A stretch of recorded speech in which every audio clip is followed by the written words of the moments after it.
Kita ke informasi terpopuler pertama dari CNBC-Indonesia.com. Pertama adalah harga emas dunia yang kembali menurun pada Senin 29 April 2024 di tengah aksi profit taking para investor setelah kenaikan tajam beberapa waktu lalu. Harga emas diproyeksi akan volatile pekan ini karena pasar menunggu keputusan Bank Sentral Amerika Serikat, The Federal Reserve. Kita juga bisa berusaha menganalisa data definitif pada perdagangan Jumat di mana 26 April 2024 lalu harga emas berakhir di posisi 2.337,71 per troy ounce atau naik 0,25% dibandingkan sehari sebelumnya. Posisi penutupan kemarin adalah yang tertinggi sejak 19 April 2024 atau sekitar 1 minggu terakhir. Harga emas mengalami depresiasi pada hari Senin 29 April 2024 hingga pukul 6:05 waktu Indonesia Barat yang terpantau turun 0,11% ke angka 2.335 per troy ounce. Dikutip dari Kitco.com, koreksi yang terjadi pada harga emas dunia kali ini masih tergolong cukup sehat. Tidak mengherankan jika beberapa investor memutuskan untuk mengambil keuntungan karena waktu siklus pelonggaran Bank Sentral Amerika Serikat Federal Reserve diundur ke kuartal terakhir di tahun ini. Semua orang akan menantikan panduan kebijakan moneter The Fed minggu ini, namun kemungkinan besar The Fed kini menahan diri selama musim panas dan kemungkinan besar tidak akan mengambil tindakan hingga pemilu Amerika Serikat tahun 2024 selesai. Menurut CME Fed Watch Tool, pelaku pasar meyakini The Fed masih akan menahan suku bunganya di level 5,25 sampai 5,5% pada pertemuan Mei, Juni, dan Juli 2024. Hal ini menciptakan tantangan yang kuat bagi emas karena kebijakan moneter ketat The Fed mendukung imbal hasil obligasi yang lebih tinggi dan dolar Amerika Serikat yang lebih kuat. Kendati terjadi sedikit depresiasi pada harga emas dunia, namun emas tetap mendapatkan dorongan yang kuat untuk kembali menguat.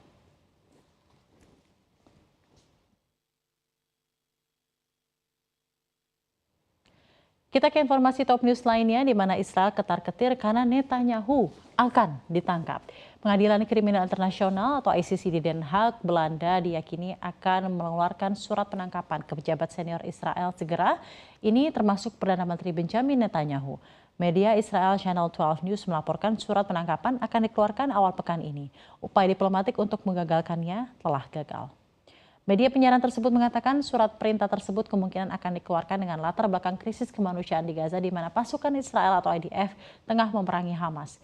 Penangkapan juga terkait tuduhan bahwa Israel melanggar Konvensi Jenewa keempat mengenai perlindungan warga sipil di saat perang. Saat ini Ketua Jaksa ICC diduduki oleh Karim Ahmad Khan. Ia telah menjabat posisinya sejak Februari 2021 ketika ia terpilih dengan dukungan Amerika Serikat. Sepanjang menjabat ia telah menyelesaikan 2 kasus yang sangat meresahkan Amerika. Pertama terkait penahanan yang tidak diumumkan terkait Afghanistan di Eropa dan kedua terkait kejahatan perang yang diduga dilakukan di Afghanistan. Otoritas Palestina telah menyatakan penerimaannya terhadap yurisdiksi ICC atas dugaan kejahatan yang dilakukan oleh Israel. Namun Israel tidak mengakui yurisdiksi tersebut atas tindakan militer dan politiknya di jalur Gaza, Yudea, dan Samaria. Sementara itu Netanyahu bersumpah untuk tidak pernah menerima upaya apapun dari ICC untuk melemahkannya. Bahkan ia mengatakan ada hak yang melekat pada negeri Yahudi untuk membela diri. Menteri Keuangan Israel Bezalel Smotrich juga mengancam, ia mengatakan akan menghancurkan otoritas Palestina secara finansial jika tindakan sepihak tertentu dilakukan terhadap Israel di arena internasional.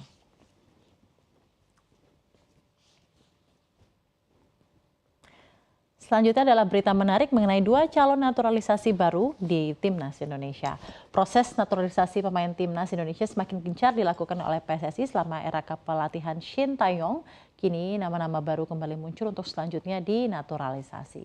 Mengutip dari laman resmi PSSI, kiper asal Belanda Maarten Paes akan menjadi pemain naturalisasi Timnas Indonesia yang terbaru yang sedang diproses.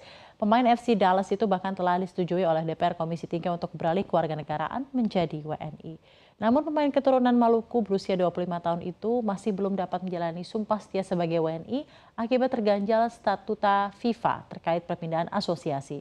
Maarten Paes tercatat pernah membela timnas Belanda U21 saat sudah berusia 22 tahun, padahal regulasi itu mewajibkan pemain berusia di bawah 21 tahun ketiga membela timnas. Kemudian pemain kedua yang dikabarkan akan menjadi pemain naturalisasi skuad Garuda terbaru adalah Calvin Vertonghen. Pemain keturunan mula buah Aceh itu mengaku sedang menjalani proses naturalisasi. Hal itu disampaikan dalam wawancara di kanal YouTube Yusa Nugraha. Terkait naturalisasi Vertonghen, Shin Tae-yong menyebutkan bahwa pemain berusia 27 tahun itu berpotensi dapat membela timnas Indonesia dalam kurun waktu sekitar 2 bulan lagi.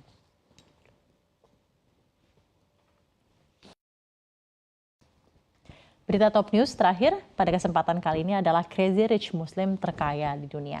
Di antara orang-orang terkaya di dunia terselip beberapa nama yang diketahui beragama Islam. Konglomerat Muslim tersebut diantaranya berasal dari Nigeria, India, sampai Pakistan. Mereka berhasil mendulang kesuksesan dari usahanya di berbagai industri yang mencakup banyak sektor.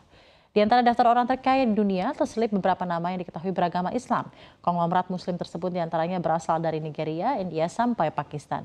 Mereka berhasil mendulang kesuksesan dari usahanya di berbagai industri yang mencakup banyak sektor. Pertama adalah ada Aliko Dangote, CEO Dangote Group. Aliko Dangote merupakan pria Muslim terkaya Sentral Afrika dengan kekayaan mencapai 14,2 miliar dolar Amerika, mengutip Real Times Billionaire Forbes Senin 29 April 2024. Pria dengan kewarganegaraan Nigeria tersebut kini menduduki posisi ke-136 sebagai orang terkaya di dunia. Sumber kekayaannya ialah bisnis semen Dangote Cement. Perusahaan ini sekaligus milik perusahaan semen terbesar di Afrika dengan produksi 48,6 juta ton semen per tahun serta menguasai pangsa pasar semen hingga 85%. Kedua adalah Shahid Khan, merupakan Muslim Amerika Pakistan yang menghuni orang terkaya ke-164 di dunia dengan kekayaan mencapai 12,1 miliar dolar Amerika. Ia merupakan seorang insinyur yang memproduksi bumper truck dan memiliki 69 pabrik di dunia dengan pekerja hingga 26.000 orang. Khan juga memiliki klub American Football yakni Jacksonville Jaguars NFL yang ia beli pada 2012 silam. Tidak hanya itu, setahun kemudian ia juga membeli klub sepak bola asal Inggris Fulham FC. Selanjutnya ada Azim Premji. Terakhir, Azim Premji yang merupakan seorang Muslim asal Gujarat, India yang memiliki kekayaan hingga 11,7 miliar dolar Amerika Serikat.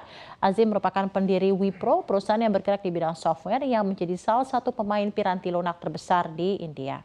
Dengan kekayaan sebesar itu, Azim Premji menduduki posisi orang terkaya ke-168 di dunia.